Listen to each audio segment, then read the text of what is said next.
Assalamualaikum warahmatullahi wabarakatuh. Waalaikumsalam warahmatullahi wabarakatuh.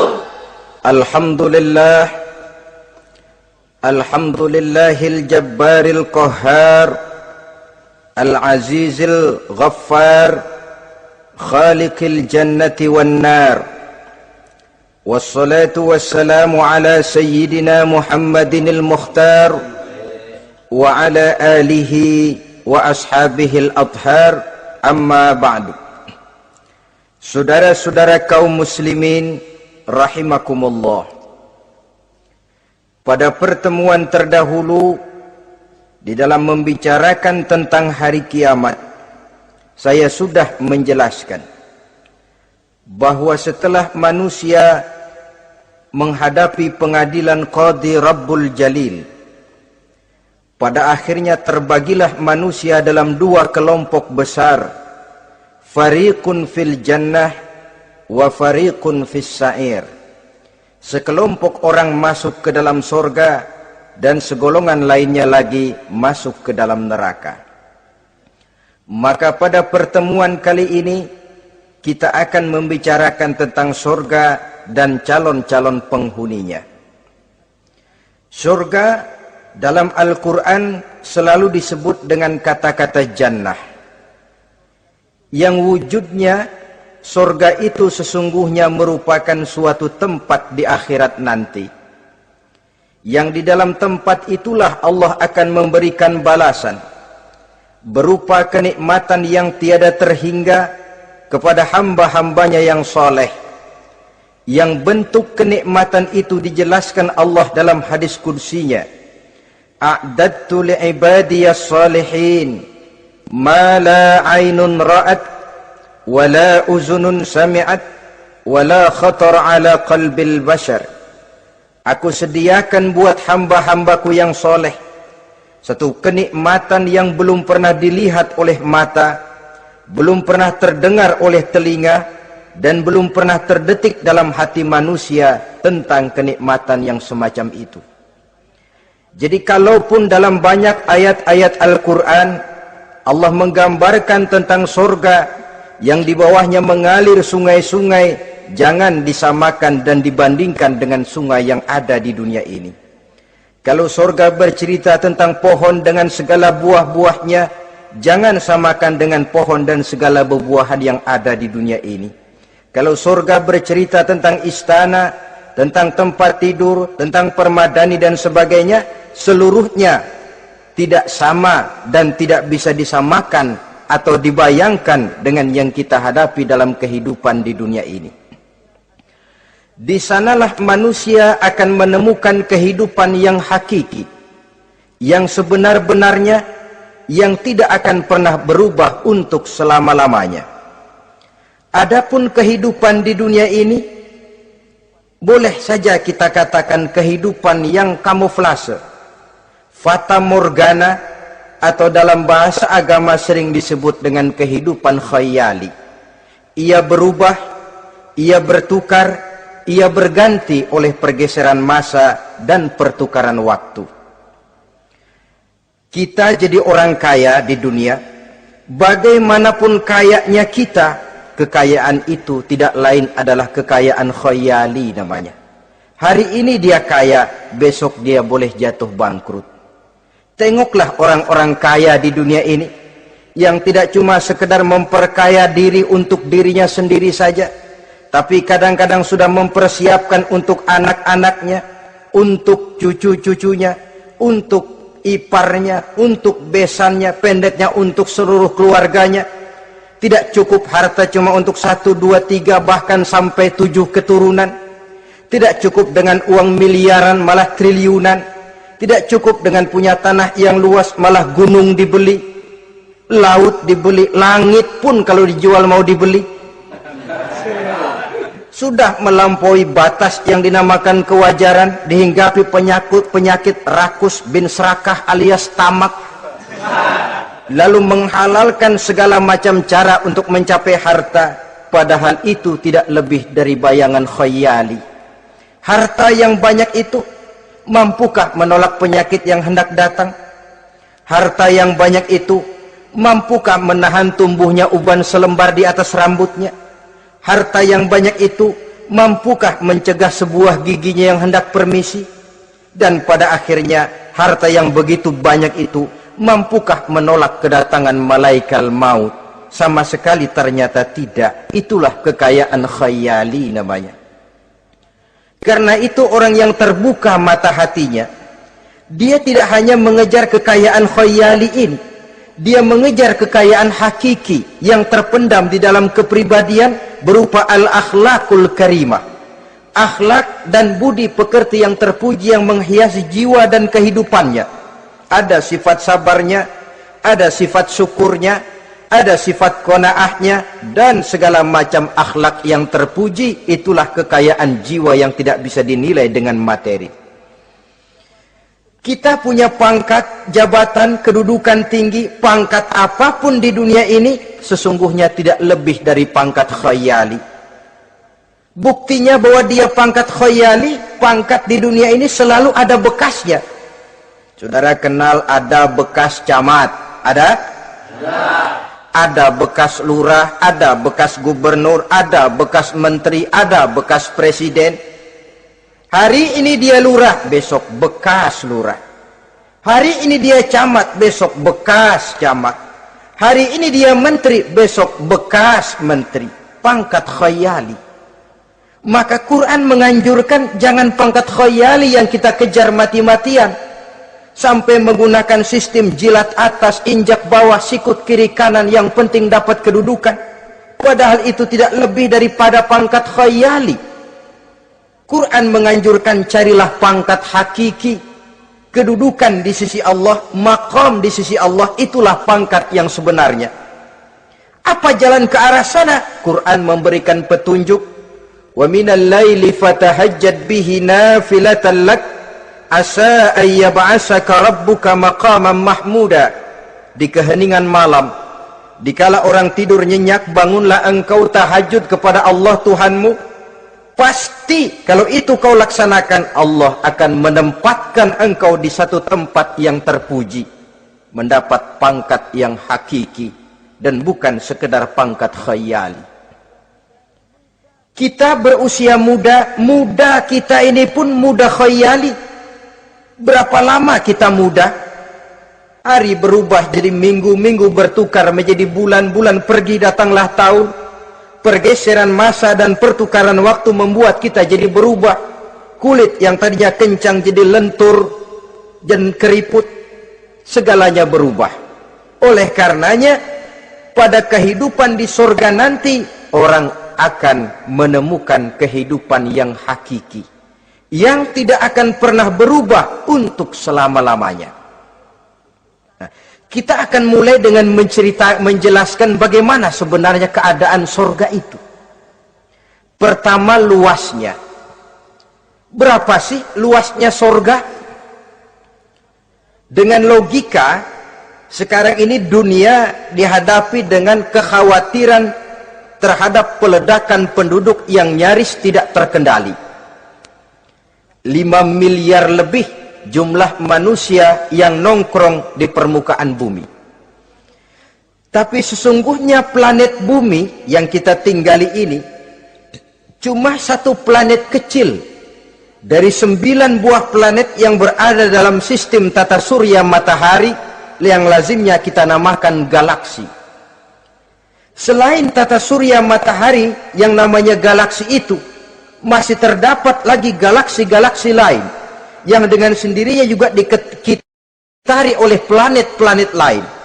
Dan bumi kita yang kita tinggali ini, yang dihuni oleh tidak kurang 5 miliar manusia, hakikatnya cuma setitik debu di tengah angkasa alam yang luas ini. Oleh karenanya, di dalam surah Ali Imran ayat 173, ayat 133, Allah Subhanahu wa taala menjelaskan, "Wasari'u ila maghfiratin min rabbikum wa jannatin 'arduha as-samawati wal ardu u'iddat lil muttaqin." bersegeralah kamu menuju ampunan Allah dan surga yang luasnya seluas langit dan bumi. Seluas langit dan bumi. Sedangkan langit oleh mata telanjang ini kan tidak pernah kelihatan. Yang nampak oleh kita biru di atas itu cuma batas titik pandangan manusia yang terjauh. Dan konon itu adalah refleksi sinar matahari yang menyentuh air laut, melahirkan warna biru. Sedangkan hakikat langit itu sendiri sampai hari ini belum terjangkau oleh kemajuan ilmu pengetahuan. Sejauh-jauhnya manusia pergi baru ke bulan. Mungkin dalam beberapa tahun mendatang dia akan pergi ke planet-planet Mars dan planet-planet lainnya. Tapi itu masih terbatas dalam sistem tata surya matahari atau galaksi kita ini. Belum lagi sampai kepada langit yang pertama.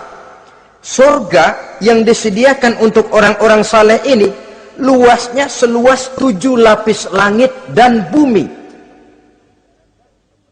Jadi saudara tidak usah berpikir khawatir di surga nanti kehabisan kapling.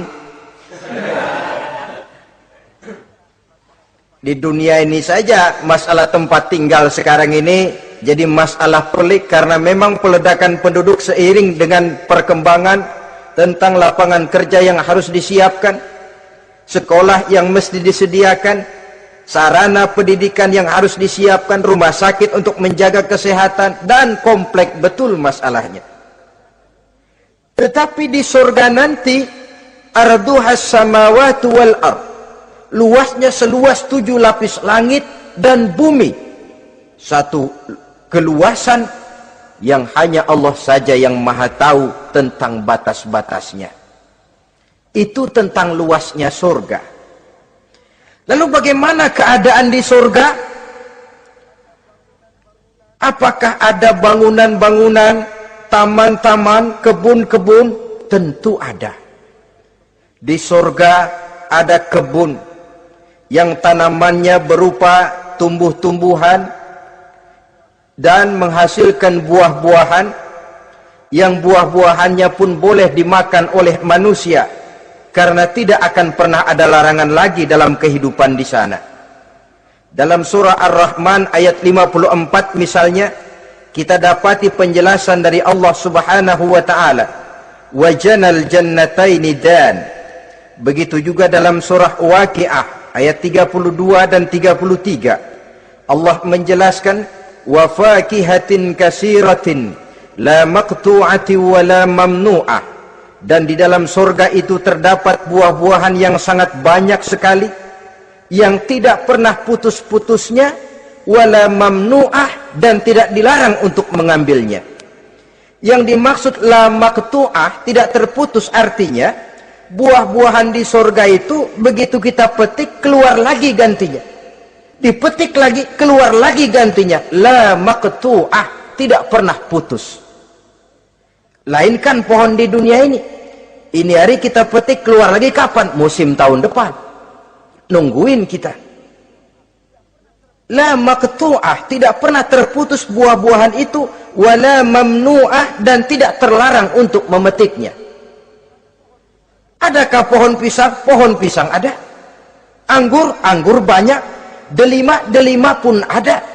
Tetapi sekali lagi, bagaimanapun hakikat buah di surga cuma sama dalam nama tapi lain dalam wujudnya. Nanti saudara pikir, di surga pisang, di sini juga banyak kalau cuma pisang mah. Di surga anggur, di pasar banyak anggur. Ini cuma nama yang sama, hakikatnya tentu berbeda. Sebab kalau hakikatnya juga sama, ya nggak usah sampai ke akhirat, di sini pun cukup. Adanya nama-nama ini cuma untuk memberikan gambaran tentang buah-buah yang ranum, yang nikmat, yang lezat, dan yang digemari oleh manusia.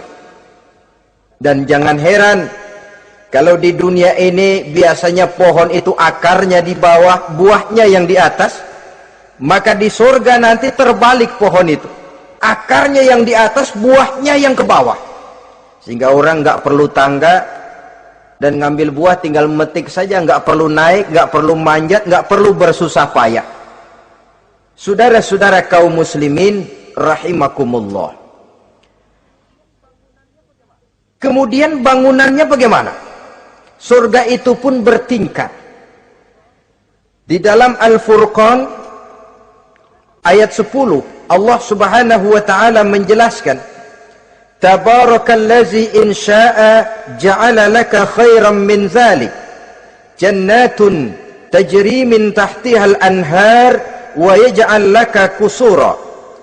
Maha suci Allah yang apabila ia menghendaki dijadikannya untuk kamu yang lebih baik daripada kehidupan dunia ini, yaitu sorga yang di bawahnya mengalir sungai-sungai, dan dibangunkannya untuk kamu istana-istana di dalam sorga. Jadi bangunan di sorga pun berbeda sesuai dengan amalan orang yang masuk ke dalamnya. Seperti halnya perumahan di dunia ini, ada yang masuk kelas pondok indah, ada juga yang masuk kelas pondok pindah. Itu kan tidak sama itu. Ada pondok indah, ada pondok pindah. Sudah pondok pindah lagi. Kenapa bisa berbeda begitu? Ya tergantung kekuatan ekonominya. Makin tinggi nilai kekuatan ekonominya, makin mampu dia mendirikan istana di dunia. Tapi di surga nanti, yang bikin mampu bukan ekonomi.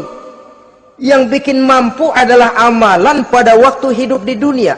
Makin banyak amalnya, dengan sendirinya makin baguslah istananya di surga. Tetapi yang namanya surga, dapat empernya juga sudah lumayan betul itu. Seemper-empernya surga masih jauh lebih baik daripada sebagus-bagus istana di dunia ini. Taj Mahal, bangunan yang mengagumkan. Istana Raja Persia, bangunan yang menggiurkan. Sehebat-hebatnya istana dunia, masih jauh lebih mending empernya surga. Konon ya, menurut satu riwayat, baunya surga itu sudah bisa dicium 40 tahun perjalanan. Menurut riwayat lain 500 tahun perjalanan. Menurut riwayat satu lagi 70 tahun perjalanan. Baunya surga sudah dapat dicium oleh manusia. Saudara-saudara kaum muslimin rahimakumullah. Nah, di dalam bangunan-bangunan surga itu, seperti halnya terdapatlah kamar-kamar ghuraf dalam istilah Quran itu, yang juga berisi divan, ranjang, tempat-tempat tidur yang indah-indah, dilengkapi dengan kasur-kasur yang tebal dan empuk, bantal dan permadani yang daripadanya bertahtakan emas. Terulah tempat tidur paling menggiurkan kita zaman sekarang ini yang namanya Dunlopillow atau Alga Spring Bed. Sejauh itu bayangan kita menggambarkan masih belum apa-apanya ketimbang tempat tidur yang ada di surga itu nanti. Saudara-saudara kaum muslimin, apakah juga penduduk surga makan, minum, memakai pakaian? Iya. Mereka akan beroleh gelas, piala, kendi, cerek, dan piring-piring yang terbuat dari emas dan perak. Tentu tidak usah gambarkan lagi macam emas dan perak di dunia. Emas dan peraknya akhirat, saudara-saudara. Tetap saja mala ainun ra'at, wala uzunun sami'at, wala khatara fi qalbil bashar. Belum pernah dilihat mata, belum pernah didengar telinga, dan belum pernah terdetik dalam hati manusia tentang wujud yang semacam itu. Apa pakaian mereka? Pakaian penduduk surga dari sutra yang lembut dan tebal, berwarna hijau. Kemudian saudara-saudara, sungai juga mengalir di sana. Mata airnya antara lain berwarna jernih, ada yang air susu, ada yang sungai madu, ada yang khamar atau sungai arak, dan penduduk surga boleh meminumnya, tidak ada larangan sama sekali. Timbul pikiran konyol, kalau di surga orang pada minum arak, apa banyak yang teler di surga? Ya tentu tidak. Sebab di sana saya katakan tadi kehidupan yang hakiki. Segalanya diperbolehkan, segalanya dipersilahkan. Nah, lalu untuk masuk ke surga itu apa melalui pintu? Memang melalui berbagai macam pintu. Dan ada pintu-pintu khusus yang tidak boleh dimasuki orang lain. Sayyidina Abu Bakar Siddiq radhiyallahu an pernah bertanya tentang hal itu kepada baginda Nabi. Ya Rasul, apakah di surga ada pintu-pintu khusus? Ada, Abu Bakar. Ada di dalam surga itu pintu yang namanya Rayyan. Tidak boleh masuk ke pintu itu melainkan orang-orang yang puasa. Orang-orang yang rajin puasa, mereka akan masuk ke surga melalui satu pintu yang dinamakan Babur Rayyan atau pintu Rayyan. Ada pintu jihad, yang masuk lewat itu hanya mereka orang-orang yang waktu di dunia sepanjang hidupnya berisi jihad, menegakkan dan meninggikan kalimat Allah. Ada Babus Shadaqah, pintu yang hanya boleh diliwati oleh orang-orang yang rajin bersedekah, ringan tangan dalam memberikan bantuan kepada orang-orang yang memang memerlukannya. Dan setiap orang melalui pintu yang sesuai dengan amalannya masing-masing. Ketika itu Abu Bakar bertanya, ya Rasul, apa ada orang yang dipanggil dari tiap pintu? Tiap pintu manggil dia. Kata Nabi, ada Abu Bakar, dan saya doakan kau masuk salah satu di antara orang yang dipanggil dari tiap pintu. Ini orang multi komplek ini. Puasa, dia ahli puasa. Soal jihad, sepanjang hidupnya dia jihad. Sedekah memang tangannya pemurah. Tahajud memang tiap malam. Sementara itu akhlaknya luhur. Tiap pintu manggil dia. Dalam hadis ada juga perempuan yang bernasib baik. Dijelaskan oleh Nabi, Iza sallatil mar'atu khamsaha wa shamat syahraha wa hafizat farjaha wa ata'at zawjaha qila laha udkhuli min ayyi abwabil jannati syi'ti. Apabila seorang perempuan dia kerjakan solat yang 5 waktu, dia puasa di bulan Ramadan, dia jaga kehormatan dirinya, kemudian dia taat kepada suaminya, di akhirat nanti dikatakan kepada perempuan tadi, wahai perempuan, udkhuli min ayyi abwabil jannati syi'ti. Masuklah kamu ke dalam surga dari pintu mana saja yang kamu mau. Disuruh pilih, saudara-saudara. Nah, kalau kita waktu di dunia ini tidak ada keistimewaan amal, bingung mau masuk pintu mana. Ramadan puasanya kayak gendang. Depan doang sama belakang, penutupan sama pembukaan, peserta kehormatan. Tengah-tengahnya kosong. Nanti mau masuk pintu Rayyan, ditanya, ini pintunya orang yang puasa. Kamu puasa Ramadan? Puasa juga sih. Puasa juga sih bagaimana? Iya, pembukaan sama penutupan. Tengahnya kosong, nggak bisa lewat pintu sini, cari pintu lain saja. Mau masuk kita lewat pintu jihad, ditanya lagi, kamu lewat sini apa merasa pernah berjuang membela agama waktu di dunia? Mau lewat pintu solat, apa kau termasuk orang yang konsekuen menjaga solat? Bersyukurlah kita kalau tiap pintu memanggil. Kalau tidak, adalah salah satu amal kita yang menunjukkan keistimewaan kita. Karena itu beramal nggak perlu banyak, yang penting rutinnya, istiqomahnya. Ahabbul a'mali indallah adwamuha wa in qalla. Amalan yang paling dicintai Allah yang dikerjakan secara tuntas walaupun tidak banyak. Saudara baca ayat Quran nggak banyak, satu malam cuma 3 ayat, tapi rutin tiap malam 3 ayat, tiap malam 3 ayat. Itu lebih dicintai Allah daripada sekali ngaji 1 juz, terus 3 bulan nggak ngaji-ngaji. Lebih baik yang sedikit-sedikit ini tapi rutin, dia akan menjelma menjadi amalan yang banyak daripada sekalinya banyak lalu ke belakangnya malah tidak ada sama sekali. Hendaknya ada amalan-amalan kita yang menunjukkan keistimewaan dan kelak akan menjadi pintu yang kita tempuh di surga nanti. Apabila kita sudah melalui pintu-pintu surga itu dan tinggal di dalamnya, dengan pakaian, dengan perhiasan, dengan makanan dan minuman sebagai yang saya sebutkan tadi, maka kita pun dalam kehidupan di sana akan dilayani oleh pelayan-pelayan muda. Yatufu alaihim wildanun mukhalladun. Pelayan-pelayan yang muda itu keliling melayani apa keperluannya dan tidak pernah tua pelayan itu, sebagaimana kita pun tidak akan pernah tua.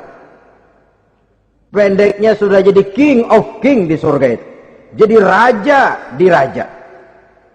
Fasilitas serba cukup, apa yang kita mau tersedia, tidak ada larangan, dan pelayan seperlunya diberikan kepada kita. Nah, bagaimana keadaan penduduk surga? Dari Imam Turmuzi dijelaskan satu hadis, berkata Hasan al-Basri, ahlul jannati kulluhum abna'u salasa wa salasin sanah. Mereka rata-rata orang-orang muda penduduk surga itu. Umurnya tidak lebih 33. Ya, muda-mudanya, cakep-cakepnya, ganteng-gantengnya. Pantas kalau satu hari ada perempuan tua menghadap Rasul. Ya Rasul, saya ahli ibadah, saya beriman kepada Allah, saya cinta kepada Islam, apakah saya akan masuk surga ya Rasul? Nabi senyum, enggak bu, nenek-nenek enggak masuk surga. Itu perempuan nangis sejadi-jadinya. Ya Rasul, kalau gitu sia-sia tahajud saya, sia-sia puasa saya, sia-sia segala macam ibadah saya. Nenek-nenek enggak masuk surga ya Rasul, sayang benar segalanya ini. Rasul kemudian menghampiri perempuan tadi, bu, kalau yang ibu bilang itu benar, ibu masuk surga. Cuman di sana ibu balik muda lagi. Kulit enggak kempot kayak begitu, rambut enggak putih macam begitu. Ibu nanti di surga bakal jadi muda lagi. Salasa wa salasin, umur 33 tahun. Rata-rata seluruh penduduk surga umurnya begitu. Tidak ada yang tua, tidak ada yang anak-anak, tidak ada yang remaja, rata-rata segitu. Nah, lalu bagaimana? Di surga hati mereka menjadi satu di antara sesama penduduk surga. Tidak ada yang iri hati, tidak ada yang punya sifat dendam. Itu keadaan di surga. Walaupun bertetangga, yang satu bisa mengunjungi yang lain, yang satu bisa nengokin yang lain, tapi tidak ada sikap iri hati dan dengki.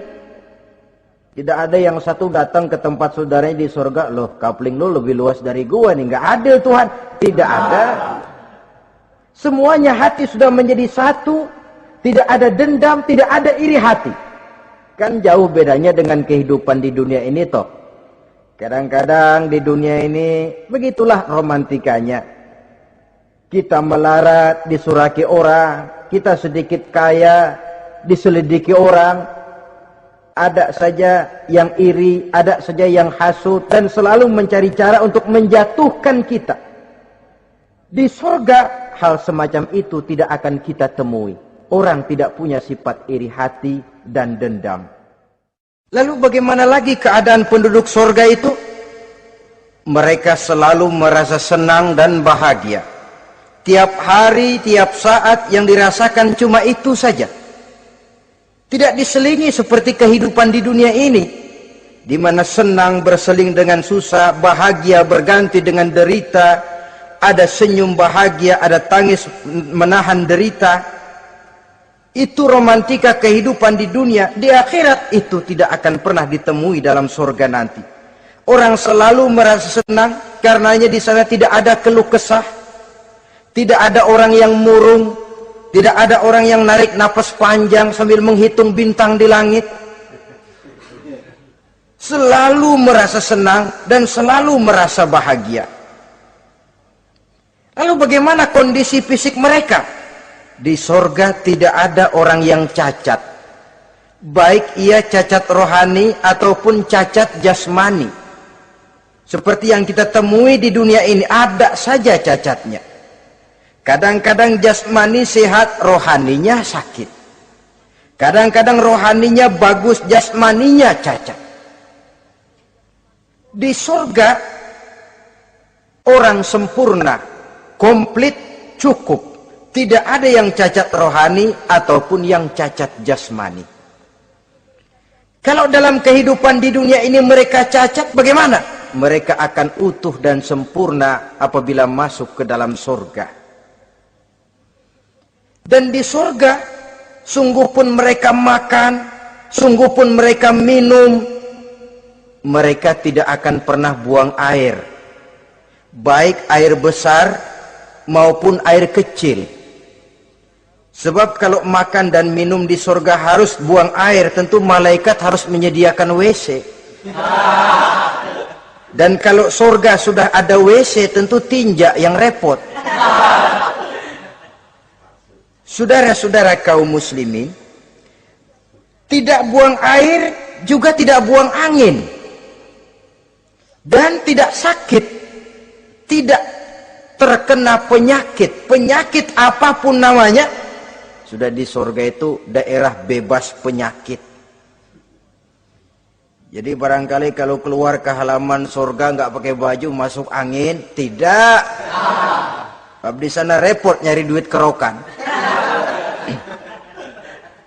Segalanya sempurna, segalanya cukup.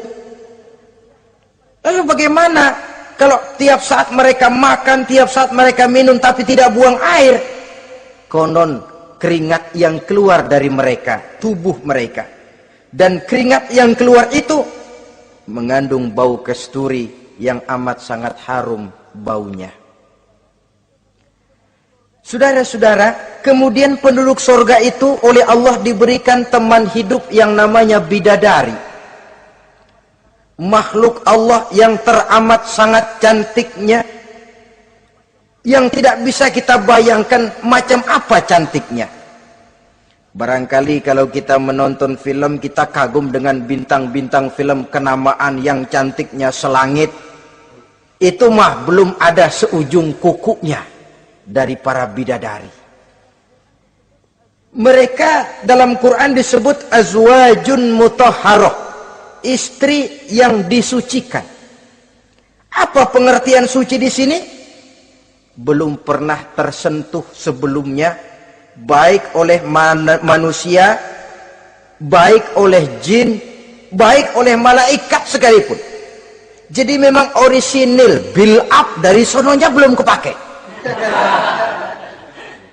Khusus untuk manusia yang masuk surga. Belum pernah kepegang sama manusia. Jangankan manusia, jin dan malaikat saja belum pernah megang. Lain kan di dunia sekarang ini, kita mau cari barang orisinil sudah repot. Ya mujurlah kalau saudara menemukan seorang gadis yang orisinil paten, masih build up, barangkali mujur. Tapi umumnya terutama di kota-kota besar, ya sudah kita dapat second hand juga masih lumayan. Kalau tidak rongsok-rongsok bener mah, ini kadang-kadang sudahlah second hand, kondisinya juga 30%. Udah mesti nyervis melulu kita ini. Saudara-saudara, azwajun mutahharah, belum pernah tersentuh oleh siapapun. Lalu makna tohharah ini, mereka selalu suci, tidak pernah baik menstruasi atau mencret. Tidak pernah. Dan kalau perempuan kita, istri-istri kita di dunia ini kan 1 minggu dalam sebulan terkena dapat fasilitas dia untuk tidak sholat, untuk tidak ibadah, masa haid itu. Perempuan di surga yang namanya bidadari tidak akan pernah mengalami haid. Lalu apalagi keistimewaannya? Selalu perawan. Tidak pernah janda. Walaupun tiap hari dipakai, habis dipakai perawan lagi. Saudara-saudara yang saya hormati, itu diperuntukkan untuk penduduk-penduduk surga. Loh itu laki-laki itu. Iya, kalau perempuan bagaimana? Satu riwayat menjelaskan mereka akan menjadi ratu di surga. dengan segala kenikmatan yang juga tidak pernah mereka bayangkan sebelumnya. Riwayat lain menjelaskan bahwa mereka juga akan berkumpul dengan suami, istri, dan anak-anaknya jikalau mereka memang orang-orang soleh. Ada juga riwayat lemah menjelaskan bahwa mereka akan mendapat bidadara istilahnya. Saudara-saudara kaum muslimin rahimakumullah. Pendeknya, surga dan seluruh kenikmatan yang ada di dalamnya tidak pernah mata melihat, belum pernah telinga mendengar, belum pernah terdetik dalam hati manusia. Oh, di surga begini kali ya. Berbeda dengan itu. Oh, bidadari begini kali ya. Kalau masih begini kali ya, masih bisa dibayangin. Ini sudah nggak bisa dibayangin. Jadi nggak usah begini ya begitu ya. Saudara-saudara,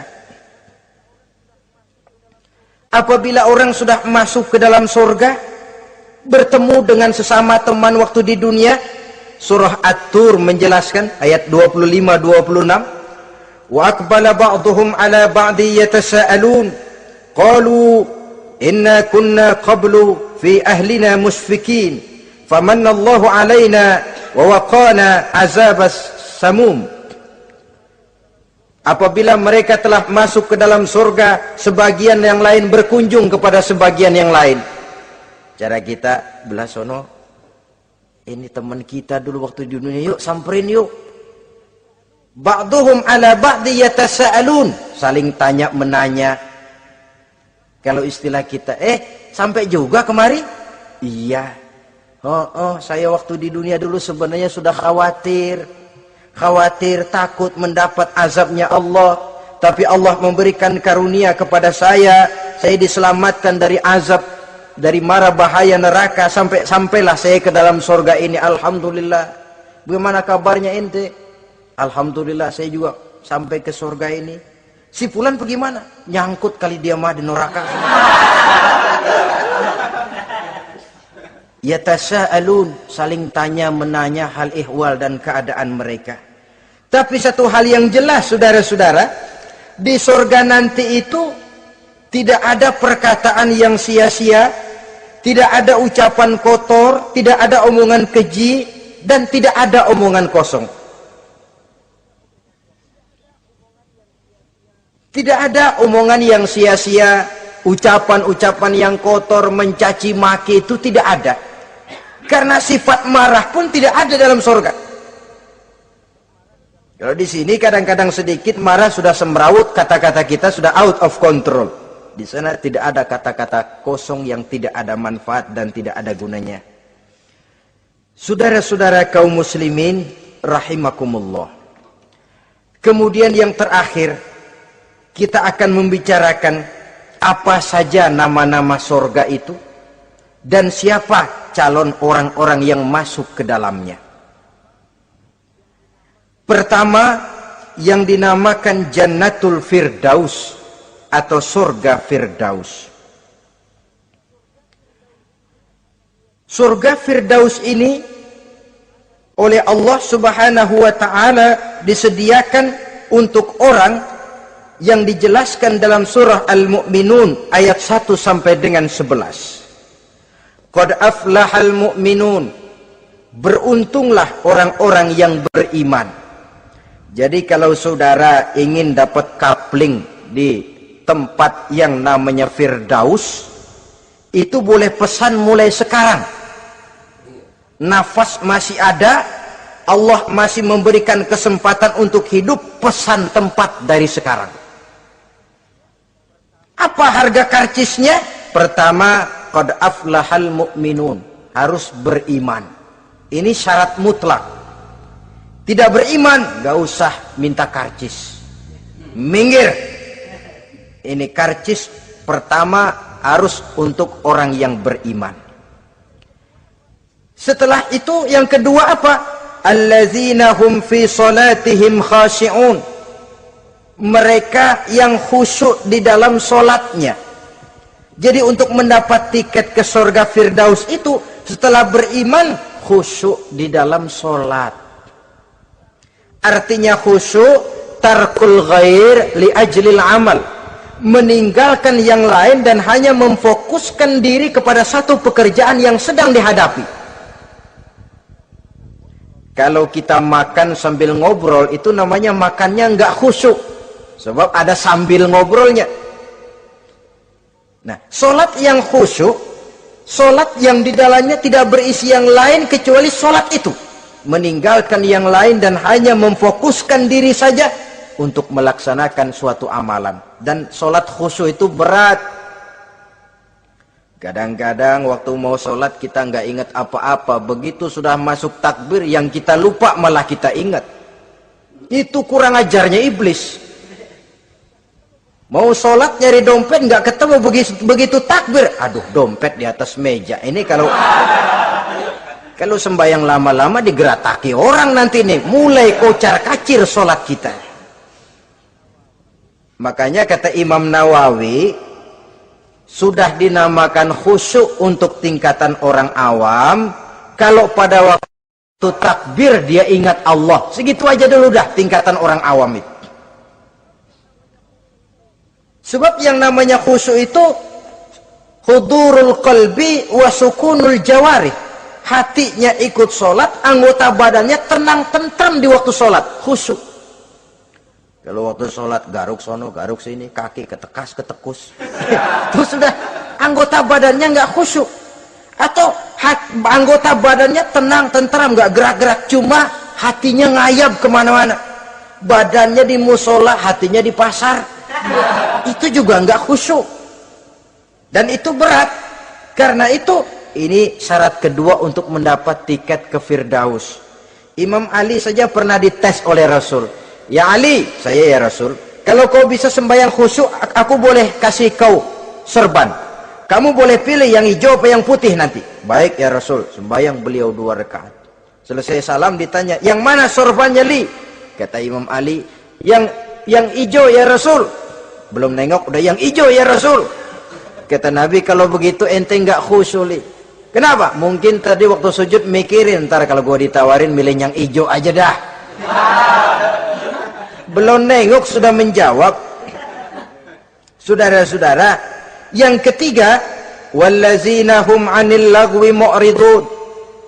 Orang-orang yang menghindarkan diri dari ucapan dan perbuatan yang sia-sia, yang tidak ada gunanya.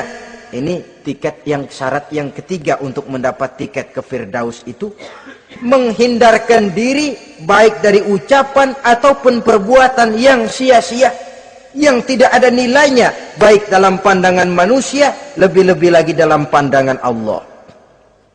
Yang keempat, wallazina hum lizzakati fa'ilun. Mereka yang aktif membayar zakat. Kemudian yang kelima, wallazina hum li furujihim hafizun illa ala azwajihim aw ma malakat aymanuhum fa innahum ghairu malumin.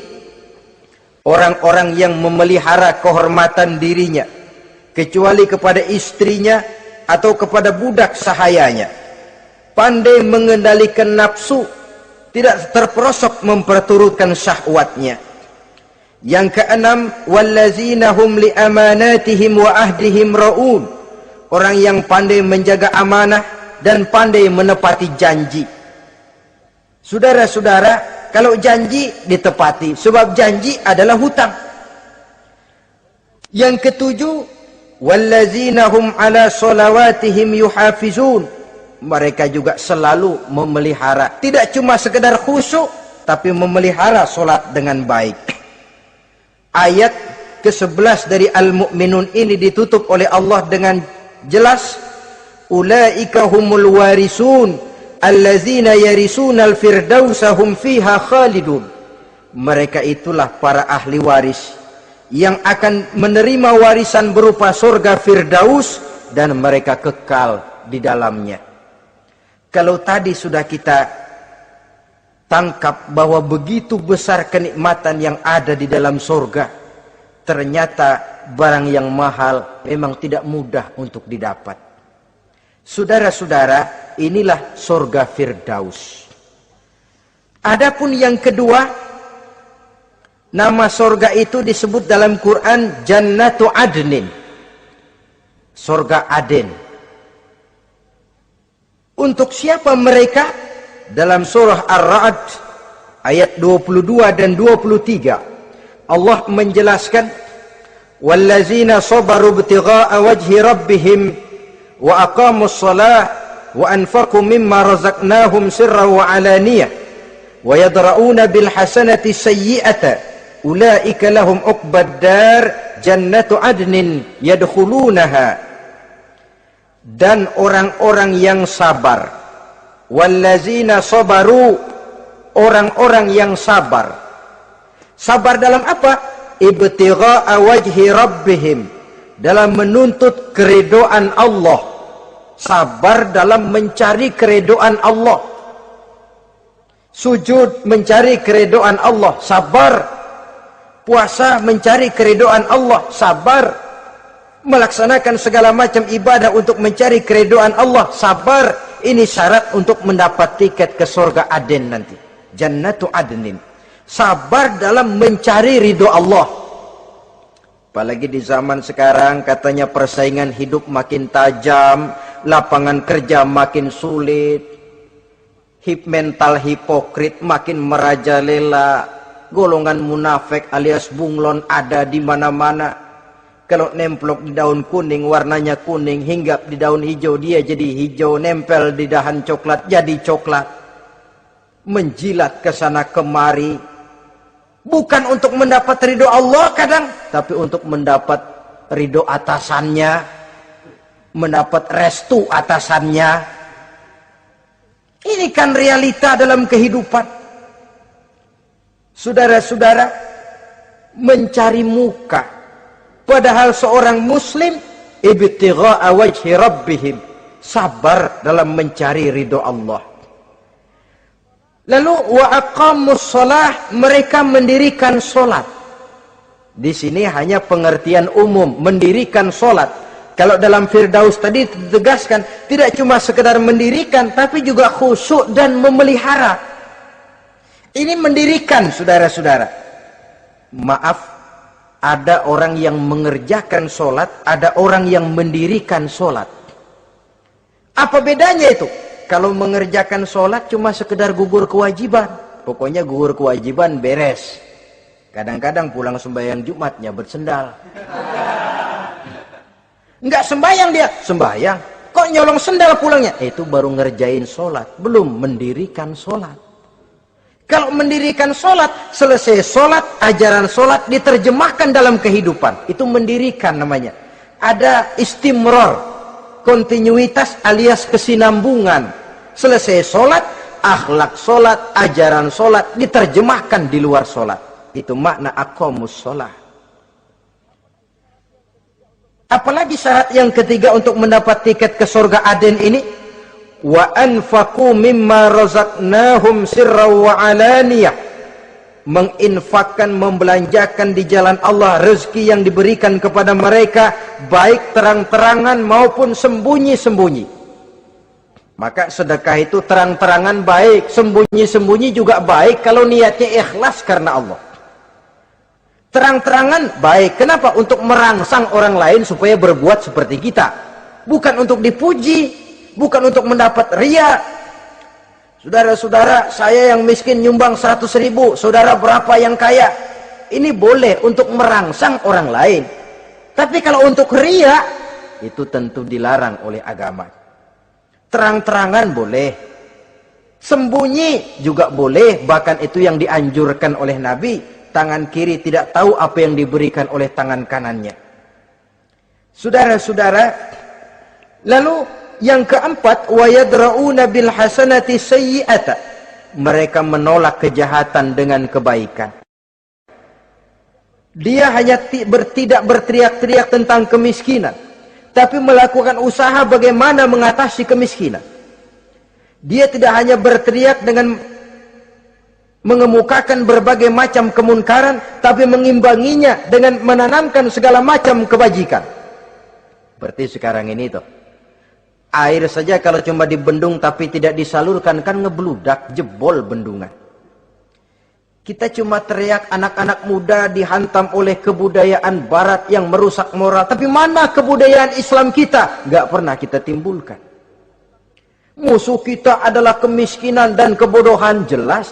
Tapi apa langkah ekonomi yang kita lakukan untuk mengatasi kemiskinan? Dan bagaimana upaya kita meningkatkan mutu pendidikan? Kadang-kadang yang mutunya baik, mahalnya nggak kejangkau oleh lapisan rakyat yang di bawah, menengah ke bawah ini. Itu yang jadi problem.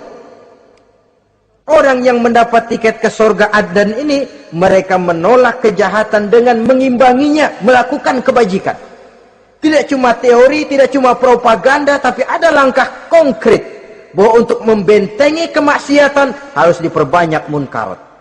Untuk mengimbangi segala macam perbuatan durjana harus dikembangkan majelis taklim pesantren, menghidupkan akhlak Islamiyah dalam kehidupan sehari-hari. Wa yadra'una bil hasanati sayyi'ah. Orang semacam itulah yang akan mendapat tiket ke surga Aden atau Jannatu Adnin nanti. 2. Adapun surga yang ketiga dinamakan Jannatun Naim. Surga Naim.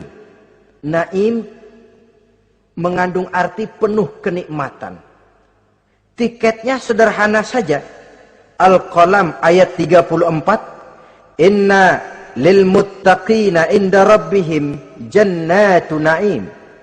Sesungguhnya bagi orang-orang yang bertakwa kepada Allah, mereka akan mendapat balasan berupa jannatun naim. Surga naim namanya.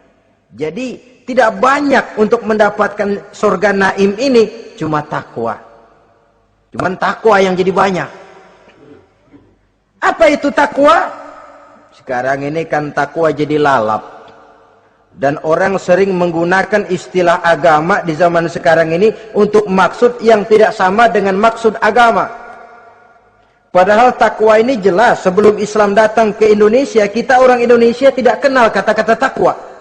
Maka kalau harus menggunakan kata takwa, pengertiannya harus dikembalikan kepada pengertian Islam. Ini sih enggak. Orang yang mana aja kalau dilantik bertakwa kepada Tuhan yang Maha Esa, bertakwa, sampai membleh tuh bibir, bertakwa. Tapi kalau sudah megang jabatan, kadang-kadang takwa ngalor dia ngidul, tidak relevan lagi. Lalu apa sih yang namanya takwa itu? Sederhana saja, imtisalul awamir wajtinabun nawahi, itulah takwa. Melaksanakan segala yang diperintah, menjauhi yang dilarang, itu takwa. Menjalankan perintah dengan meninggalkan larangan, apa bedanya? Kalau melaksanakan perintah boleh sesuai dengan kemampuan, tapi menjauhi larangan mutlak. Laksanakan perintah Allah sesuai dengan kemampuanmu, tapi tinggalkan larangan Allah mutlak. Mampu tidak mampu, tinggalkan. Enak kalau ada perintah, jauhi larangan Allah semampu kamu. Ya enak, tinggal kita milih. Saya belum mampu ninggal teler itu, lezat itu, belum mampu. Yang boleh semampu kita melaksanakan perintah. Sholat semampu kita, asal jangan mampu lalu pura-pura tidak mampu. Puasa semampu kita. Jihad semampu kita. Tapi kalau sudah meninggalkan larangan mutlak, mampu tidak mampu, harus ditinggalkan. Jadi kelihatannya sederhana takwa ini, tapi masalahnya rumit. Melaksanakan yang diperintah, menjauhi yang dilarang. Dan itu tiket untuk mendapatkan surga naim atau jannatun naim. Yang keempat, saudara-saudara, di antara nama surga itu ada yang disebut surga ma'wa atau jannatul ma'wa. Apa tiket untuk sampai ke sana? Surah An-Nazi'at ayat 40 dan 41. Wa amma man khafa maqama rabbih wa nahan nafsa 'anil hawa fa innal jannata hiyal ma'wa. Sesungguhnya orang-orang yang takut kepada larangan Tuhannya, wa nahan nafsa 'anil hawa, dan sanggup mengendalikan nafsu, sanggup mengendalikan diri dari memperturutkan hawa nafsu, fa innal jannata hiyal ma'wa, surga ma'walah tempat tinggalnya nanti. Jadi tiket ke jannatul ma'wa ini, pertama khafa maqama rabbih, takut kepada batas-batas yang telah ditentukan oleh Tuhannya. Ini batasnya, kamu jangan nyebrang ke sini. Ini batas yang halal, ini yang haram, ini yang hak, ini yang batil, ini yang ma'ruf, ini yang munkar. Orang yang ingin mendapat tiket ke ma'wa, dia takut batas-batas itu. Lalu sanggup mengendalikan diri, tidak sampai memperturutkan hawa nafsunya. Itu tiket ke surga ma'wa. Yang kelima dinamakan surga Darussalam atau Jannah Darussalam. Dijelaskan dalam Al-An'am ayat 126 dan 127. Wa hadza sirata rabbika mustaqima wa qad fassalna al-ayati liqaumin yatazakkarun lahum darussalam inda rabbihim wa huwa waliyuhum bima kanu ya'malun. Inilah jalan Tuhanmu yang lurus. Telah kami pisahkan ayat-ayat kami bagi kaum yang mau berfikir. Jadi kelihatan di sini untuk mendapat tiket ke Darussalam, istiqomah mengikuti jalan lurus, istiqomah berpegang kepada Islam, dan pandai membedakan apa yang memang oleh Allah sudah dibedakan antara yang hak dan batil, antara yang benar dan salah, dan selalu ingat kepada ayat-ayat Allah. Itu surga Darussalam. Yang keenam dinamakan Darul Muqamah. Siapa penghuninya? Surah Fatir ayat 34-35. Wa qalu alhamdulillahillazi azhaba 'anna al-hazan inna rabbana laghafurun syakur allazi ahallana darul muqamah min fadlihi la yamassuna fiha nasabun wa la yamassuna fiha lughub. Yaitu orang-orang yang senantiasa bertahmid, memuji kebesaran Allah Subhanahu wa ta'ala, mereka akan mendapatkan Darul Muqamah. Yang ketujuh dinamakan surga Maqamul Amin.